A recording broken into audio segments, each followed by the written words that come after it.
Hi, and welcome to your daily DM. I'm Debbie, and this is Mahwish, and we're here today to talk about power versus authority. Should be a fun topic. This is the one that might get a little bit off topic, but bear with us. I was just telling Debbie before before we started recording that I got the inspiration essentially from a work situation that happened, but then in order to understand what we want to communicate, I reached out to social media to understand what would resonate with all of you. So bear with us as we go through this. Power versus authority, they can be interchangeable, but recently I saw something on LinkedIn which was inspiring for me, at least, and so I want to read it for you, and I would hope that you watch it as well, because I believe it's powerful. This was a clip from Neil Ford, and the title was The King's Request. He said 35 years ago, he went to a senior VP and asked him what qualities might make him more valuable. The senior VP stopped typing and turned around and said, "Once upon a time, there was a great king with a very young son.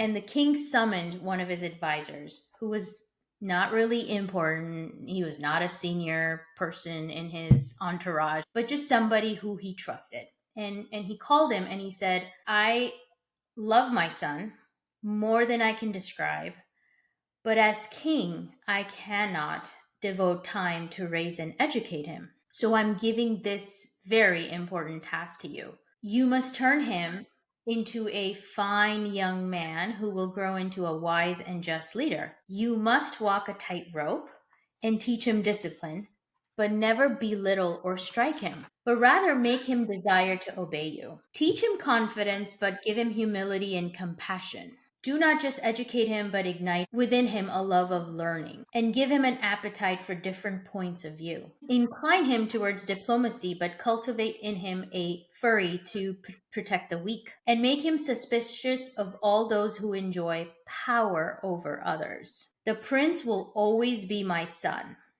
but the future king will be your creation. And one day when I die, I hope that he would be sad. But one day when you die, he must weep.'" And I found it to depict what power means. As a leader, as a king, he has delegated his trust to mentor leaders, the future leader, in this case, his son. He has told him the recipe for what he's looking for in this new leader that his advisor is going to raise, right? And he's told him what he has experienced leading as a king. I'm sure he would have encountered conflicts, he would have encountered politics, everything that we see in today's workplace. So to me, this is a true example of power. That means you're delegating, you're trusting, you have a vision of what this kingdom would look like, what the leaders would look like. So that to me is true example of power. Now, when I look at the other side, which is what we mentioned, authority, and I will make it simple. There was a popular show called Billions. I think it was on Showtime. So this guy who has a group of people, and this guy is very much into, you must be present all times of the day at the office, working, generating profit, whatever the case is, you must work at all times. And so there's an episode where his assistant says, "You're not providing the needed time for your team to recuperate. You're making so much money. What are you going to do with that money if you don't have the time to appreciate it? What are they going to do with the money if they don't have time to spend that money?" That to me is a good example of a leader who's authoritative, who's wanting control, who's wanting discipline, and who thinks that his team staying on site and working around the clock, that's the only way he can control the situation. Let me take a pause because I know I've said a lot. What are your thoughts, Debbie? Well, when we were talking before we started to record, I was struggling with the difference between the term power and then of course the term authority, because you usually have both in a given situation. If you're in a position of power, which is the good side of what we're talking about, or the positive side, you also usually have authority. But to be authoritative or demanding or forcing your way on people, yes, there's a part of being in a leadership or a management role where you have to do that. You have responsibilities or obligations you have to fulfill, but the way you do it really makes a difference as to whether or not you are creating a toxic environment or if you are creating a healthy environment where people are thriving. I think you can get more done, actually, if you're in a positive and thriving environment. If you remove toxicity, you can get far more done. People will want to perform for you if they understand that there is trust there, that you have delegated that trust, that power to them. What I've seen is they fully embrace it and run with it. And then the only time they're asking for my involvement or your involvement is at a crossroads, that they just want to make sure they go the right direction and maintain the vision that you have. And it's not even that they don't know the answer. They know the answer. They just want to confirm, alignment to vision. I think that authoritative approach is unhealthy and it's super outdated. I mean, for today's work environment, that used to fly a long, long time ago, back when they forced women to wear nylons.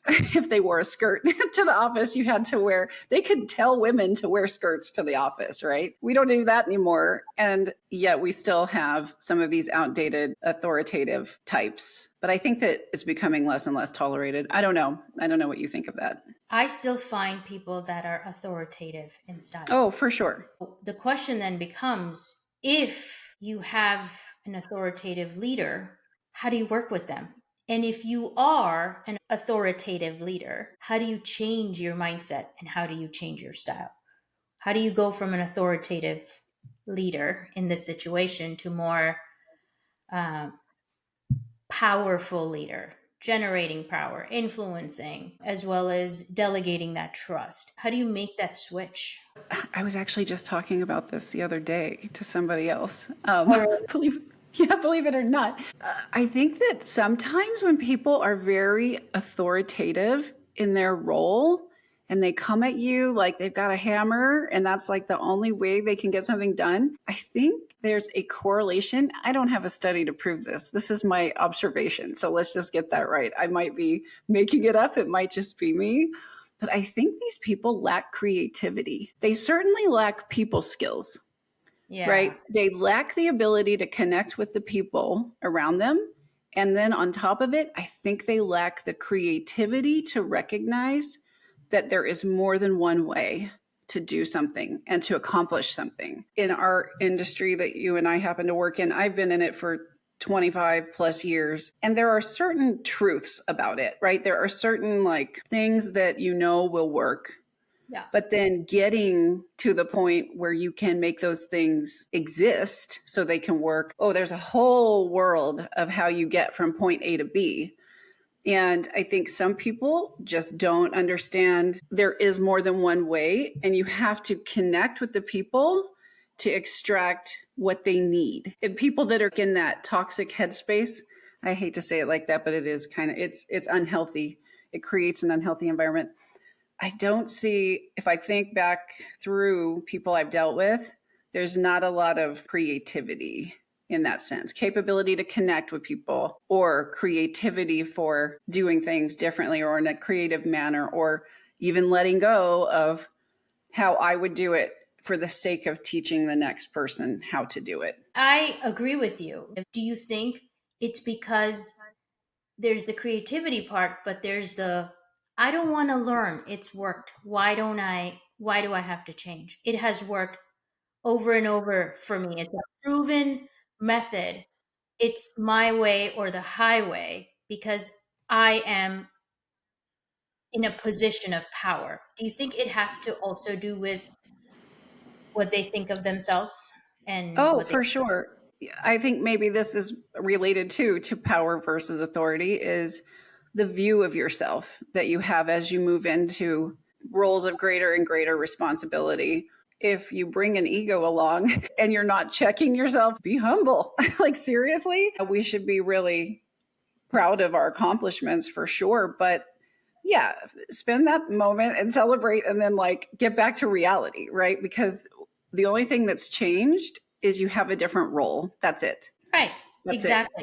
Let's say if somebody is an authoritative leader, they really are struggling to get to that next level. How does one go from being authoritative to more diverse, having a lot more experience and an ability to trust his or her advisors? In the case of this episode that we talked about on the King's Request, or the video that we talked about, how does one leader make that leap? What do we have to do differently, or what do they have to do differently?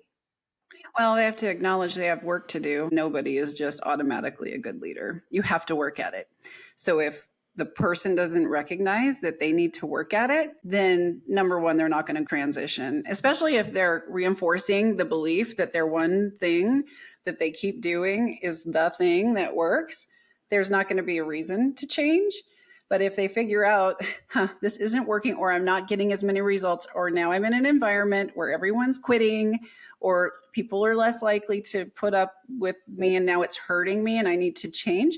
I think anybody can set up systems to put themselves in a position where they can change, or at least, even if it's not a genuine, heartfelt change, it can look like they're changing just by setting some rules, getting some help. Let me figure out what the heck do I do to make my team feel I trust them, getting some advice, some of those things. Maybe I recognize that it's not my way and that's okay. You Right. know, Yeah.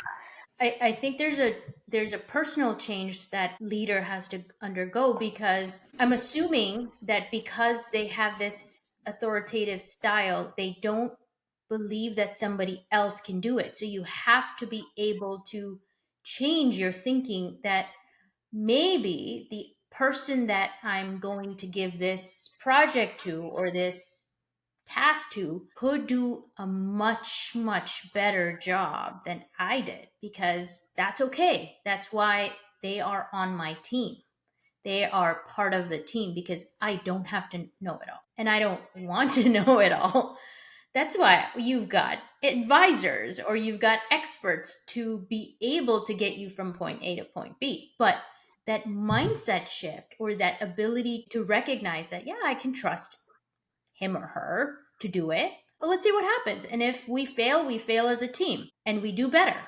But publicly, I will take the blame as the leader of that group. And you just have to be comfortable doing that. Not everything is going to be a slam dunk success. And yeah, that's the difference. yeah, but that's a scary thing for a lot of people, especially the perfectionist types.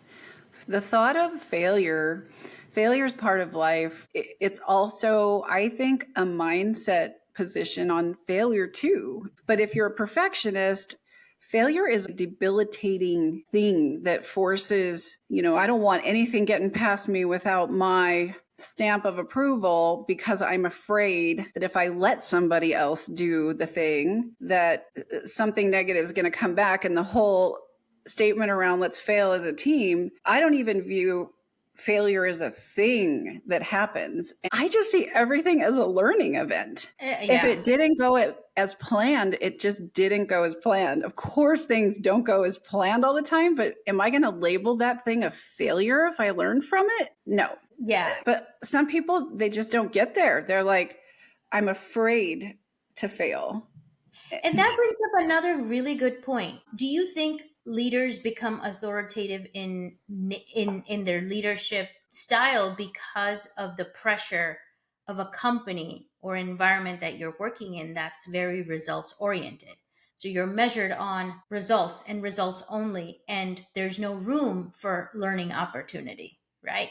So if that's the case, by default, some people would take that as, okay, I need to adapt my style to fit the environment that I'm working in, which is demanding me to be this authoritative leader. I don't know. I don't know about that.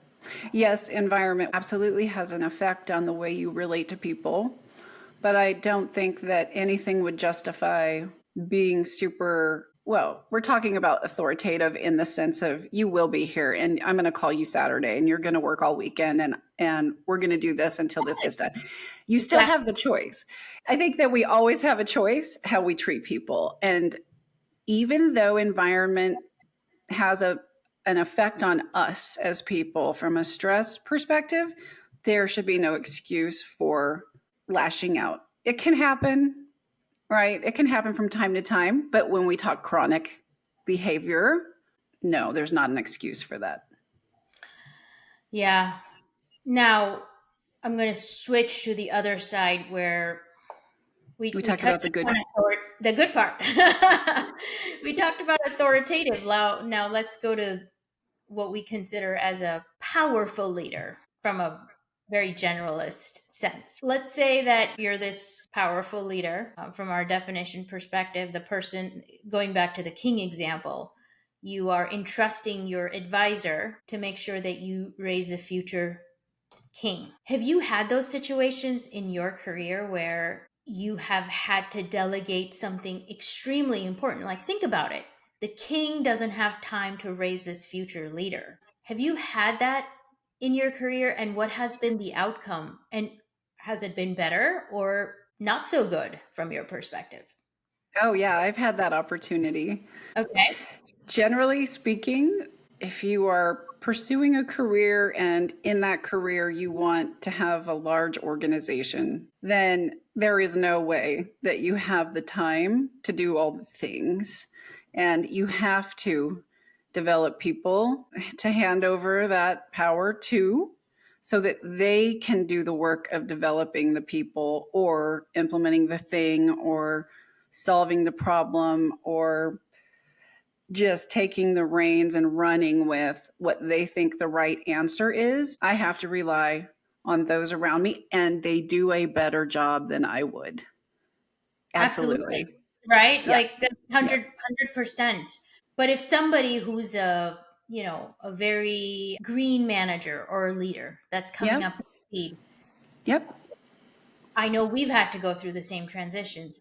Do I give this very important, like, it's so critical, and I'm gonna give it to the person. I'm trusting them. For example, in the case of this king, he's trusting this advisor to raise the future king, which, like in those days, the king stays forever, right? Like 100, I would say, tens and 20, 30 year regime. So it's like crucial. What has that transition been like, to go from a green leader and now you have to delegate something so important? Do you remember that transition period, Yeah. and how did you overcome that? Because I know all of us Uh, had to go through it. you mean me as I was green or doing that with someone else? Okay. When you were an upcoming leader, right, who hasn't had that so much experience, and now you have to delegate something extremely important, business critical, to somebody Oh, else. okay. I have to think. Yeah, I think that probably happened as far ago as maybe like 10 or so years ago. But also, it didn't come as a surprise that I needed to delegate to this person, right? I Yeah. mean, I was in transition. I knew it, meaning I was taking on more responsibility. And as you are taking on more responsibility, you realize that you can't do everything. And so it's never a surprise that you're new at turning into somebody who delegates when it first happens. I used to close my office door and I would just sit there with my notebook and I would just think, what is everything I have to get done? And is there somebody I can give this to? And that's what I did. And it's still what I do. I just don't have to physically write it down and tell the person because as soon as something hits my inbox and I know it's this person's specialty, that's where it goes. But back then, I had like three people to pick from. Back then, it was a little tougher to do that. But then that brings me back to the other point, which is if you can't connect with your people, then you don't know who's going to be good at what or even what they want to do. You don't know their experience. So, Yeah, no, I hear you. I think when I went through that transition, because Delegating for me, it's now second nature. But I remember the time when it was something so important, business critical. I mean, I was debating like, should I give it, should I do it myself? Should I give it? Like, this was this inner battle. So I remember it. And then going back to the fact that you cannot do it all, but if I do it, then I'm not inspiring somebody to grow as a leader. Yep. I'm not developing anybody. That was that transition, that battle that was going on in my mind of what should I do? Because if anything goes wrong, there's a lot on the line. And for upcoming leaders or folks that are very new into this leadership role, you will go through this battle in your mind. You will make mistakes, and it's okay. You learn from every opportunity. Like you said, it's not a failure, it's a learning experience. You go through a transition. And once you go through that transition, the next event where you have to delegate, it's not as difficult. Then it becomes second nature. But that first To be fair, transition, huh? well, and to be fair, there are some people that prove you shouldn't have delegated to them. So it's not 100%. It's Oh, not yeah. 100%, but Never 100%, but we're talking about majority of the cases, right? yeah, majority of the time it is good. Yep.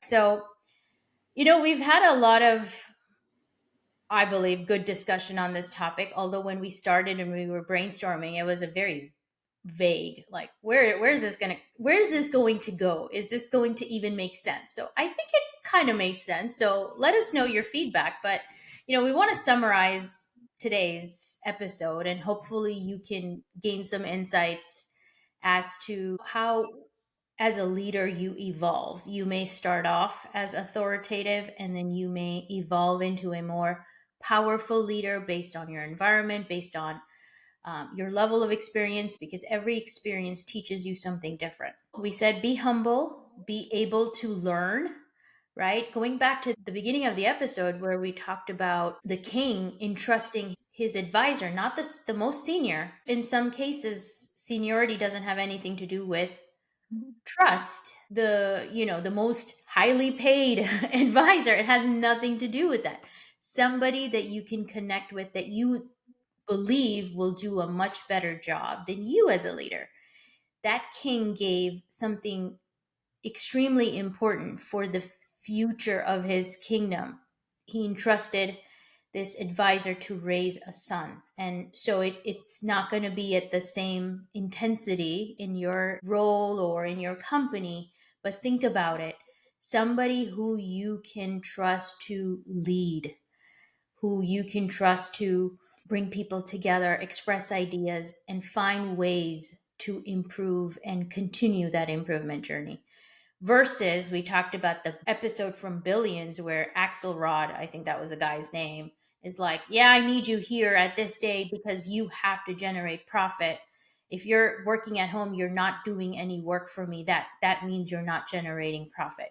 Don't be that type of leader. You don't gain trust. You don't have good retention. You don't grow future leaders if that's your style. So hopefully you gain something out of this episode. If you have questions, let us know. And yeah, we'll be happy to answer. Debbie, any closing remarks?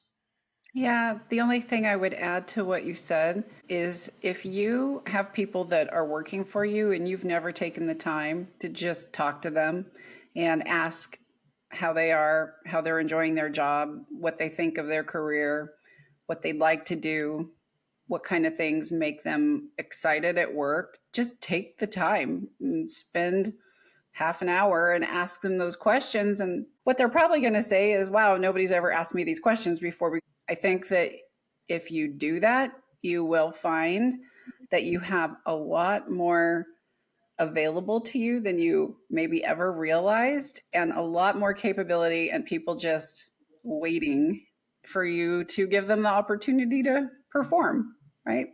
And So that's the power. That's powerful, right? That's that's how powerful, you gain right? power, or you attract talent that wants to be part of your vision. Yeah. Yeah. So I Awesome. think that's it. That's the only thing I would add. Well, thank you, Mahwish, for this topic.